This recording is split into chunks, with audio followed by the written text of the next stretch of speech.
নয়নকে বলবো, নয়ন তুমি ভালো হয়ে যাও।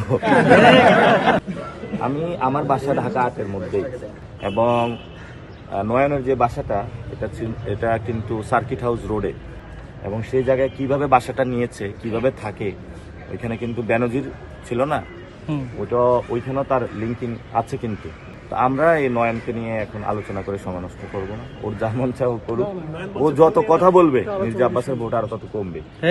ঠিক আছে, নয়ন যত কথা বলবে মির্জা আব্বাসের ভোট তত কমবে। মির্জা আব্বাস যদি ভালো কিছু চায় সে নয়নকে চুপ করাবে। নয়নকে বলবো, নয়ন তুমি ভালো হয়ে যাও। আমার আম্মা বোরকা পরে, আমাদের মা বোনেরা বোরকা পরে, এখন যারা বোরকা পরে তারা তো বোরকা পরে ভোট দিতে যাবে। কারণ আপনারা দেখেছিলেন যে বর্ডারে যারা ধরা খাইছে ভারতে পালানোর সময়, তাদের বোরকা পরা ছিল, এবং ওই সময় আন্দোলনের সময় এই যে মির্জা আব্বাস বোরকা পরে এটা লুকিয়েছিল। আমরা বলি যে যে বোরকা আব্বাস, এই বোরকা আব্বাস হলে বোরকা নিয়ে যে ধরনের কমেন্ট গুলা করে, এটা বোরকার প্রতি এক ধরনের হীনমন্যতা এবং এটা কটূক্তি। এজন্য বলবো আমাদের মা বোনদের যে বোরকা আছে, ইসলামিক পোশাকগুলোকে রেসপেক্ট করা উচিত, এবং বোরকার নিয়ে অবমাননাকর কোনো বক্তব্য দেওয়া তাদের আসলে উচিত। আপনি যেটা বলেছিলেন বাসা, এই ধরনের যে যারা বাসা খুঁজছে, এটার মধ্যে কিন্তু আমাদের নিরাপত্তা বিঘ্নিত হচ্ছে। যে কোনো সময় আমার বাসায় গিয়ে অ্যাটাক করতে পারে, আমার ফ্যামিলির নিরাপত্তা কই।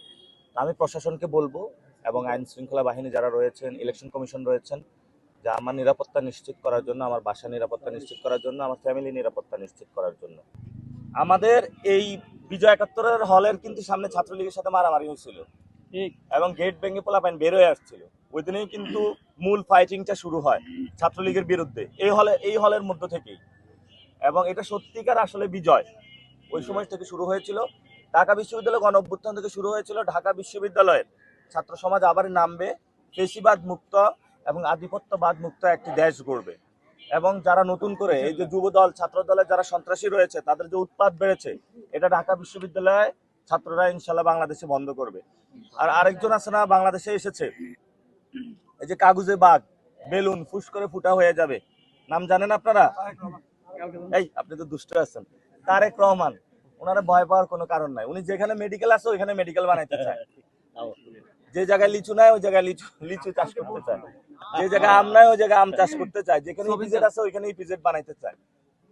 তো বুঝছেন তো কেমন ধরনের প্ল্যান। তো এই জন্য আবার বলে বসে নাকি যে ঢাকা বিশ্ববিদ্যালয় একটা ঢাকা বিশ্ববিদ্যালয় বানাইতে চায়, ওটা ছাত্র দলের জন্য বানাইতে চায়। এবং বিএনপি একটা ওই যে 1 কোটি কর্মসংস্থানের কথা বলেছিল, 1 কোটি চাঁদাবাজদের কর্মসংস্থান তারা করতে চায় বাংলাদেশে।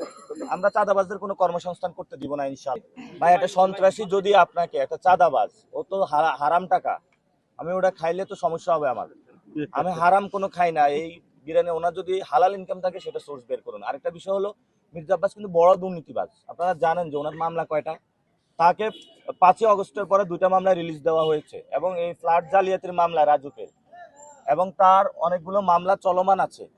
তার নামে অনেকগুলো দুর্নীতির মামলা হয়েছে। ওই মামলাগুলো গেল কই? হাওয়া হয়ে গেছে। সে পুরা আওয়ামী লীগ আমলে আন্দোলনের কারণে মামলা খাটছে কয়টা? মাত্র 7টা। মির্জা ফখরুল কয়টা খাটছে? 129টা। সে হলো ওই যে ব্যাংকের ভিতরে বসে বসে, হ্যালো কেমন আছো আওয়ামী লীগ বন্ধুরা, তোমরা ভিতরে আসো আলাপ করি, এই ধরনের গাল গল্প করতো। মাত্র 7টা মামলা খাইছে। ও এমন একটা চিজ আওয়ামী লীগের সাথে আতাত করে চলে, ও এমন একটা চিজ ভারতের সাথে আতাত করে চলে। পুরা ঢাকাটা একটা সন্ত্রাসী রাজত্ব গড়ে তুলছে। তো সবাই আমার বলছে ওর বিরুদ্ধে কিছু বলার নাই, ও এমনি 12 তারিখে হাইরা যাবে, পচা মাল নিয়ে কিছু বলার দরকার নাই। ওনার বউ আমার বলছে উনি অনেক কষ্টে রাজনীতি করে, বাড়ি বিক্রি করে, প্রফেসর গিরি করে অনেক কষ্টে রাজনীতি করে। আর সে দেখেন কোথায় মির্জা ফখরুল, কোথায় মির্জা আব্বাস, আবার দুইজন স্থায়ী কমিটিতে। নির্বাচন তো হবে।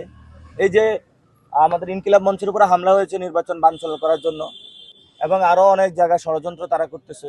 এবং এই যদি নির্বাচন বানচালের প্রথম কোনো অ্যাক্টিভিটি আসে, আপনারা শাহজাহানপুরে নজর রাখবেন, মির্জা আব্বাসের বাসা থেকে প্ল্যান হওয়ার সম্ভাবনা আছে। ওই বাসাটার মধ্যে আমি মনে করি আইন শৃঙ্খলা বাহিনী এবং গোয়েন্দা বাহিনী সেখানে অনুসন্ধান করা উচিত, তল্লাশি করা উচিত। ওইখানে কোনো অস্ত্র থাকতে পারে, কোনো ষড়যন্ত্র হতে পারবে নির্বাচন বানচালের উদ্দেশ্যে। এবং ওইখানে বোরকা আছে কিনা, বোরকা আব্বাসের বাসা বোরকা খোঁজা প্রয়োজন। 1-11 আসবে না, 1-11 কেন আসবে? আমাদের দেশের সেনাবাহিনী, দেশপ্রেমিক সেনাবাহিনী এখন আর 1-11-তে যাবে না। ওটা তারেক রহমান বলার কে? বাংলার মানুষ ওদেরকে চায় না। আওয়ামী লীগ একটি খুনি সংগঠন, এটা ভারতীয় সংগঠন। তারেক রহমান কি ভারতীয় সংগঠনকে বাংলাদেশে ঢুকাতে চায়? উনি চাইলেও তো এটা পারবে না, ওনার রাজনীতি গণকেস হয়ে যাবে। অনেকে বলে তারেক রহমান ভাই কি, উনি এটা দলীয় প্রধান, আরো 10টা এরকম বাংলাদেশে আরো 20টা দল আছে। 53টা দল আছে, 53টা দলীয় প্রধান আছে। এখন কেউ যদি বলে যে বিএনপি বেগম খালেদা জিয়া পর্যন্ত ছিল, ওই বিএনপি এখন আর নাই, এটা শহীদ জিয়াউর রহমানের বিএনপি ছিল।